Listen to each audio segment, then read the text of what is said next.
Hey guys, ரீசெண்டாக நடந்த incident தான் இது. திடுத்துப்புன்னு பார்த்தா பெட்டுக்கிட்ட இருக்கிற ஃபயர் அலாம் அடிக்க ஆரம்பிச்சிருச்சு. என்ன ஏதுன்னு நாங்கள் பார்க்கறதுக்குள்ளே பார்த்தா சவுண்டு ஊரையே கூப்பிட்டுருச்சு.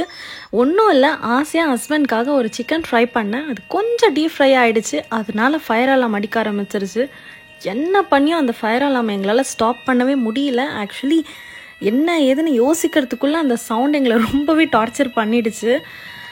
அதை புஷ் பண்ணி என்னென்னமோ ஆஃப் பண்ணலான்ட்டு வீடியோஸ்லலாம் பார்த்தோம். ஒன்றும் ஒர்க் அவுட் ஆகலை. அந்த பட்டனே கழண்டு வந்துருச்சுன்னா பார்த்துக்கோங்க. ஹோப் லேண்ட்லார்ட் இந்த வீடியோவை பார்க்க மாட்டாருன்னு நம்பிக்கை. எங்கெங்கேயோ கால் பண்ணோம், சர்ச் பண்ணோம். கடைசியாக வந்துட்டு கூகுளில் எங்களுக்கு கிடச்சது என்னென்னா 8 மினிட்ஸ்க்கு அப்புறம் ரீஸ்டார்ட் ஆகும் அப்படின்னு சொல்லிட்டு. ஸோ தேங்க்ஃபுல்லி ஆஃப்டர் 8 மினிட்ஸ் அது ஸ்டாப் ஆகிடுச்சு. நீங்கள் இந்த வீடியோ பார்க்குறவங்களா இருந்தால் இந்த மாதிரி டீப் ஃப்ரைலாம் பண்ணும்போது கொஞ்சம் கேர்ஃபுல்லாக இருங்க, அப்ராடில் இருக்கிறவங்க.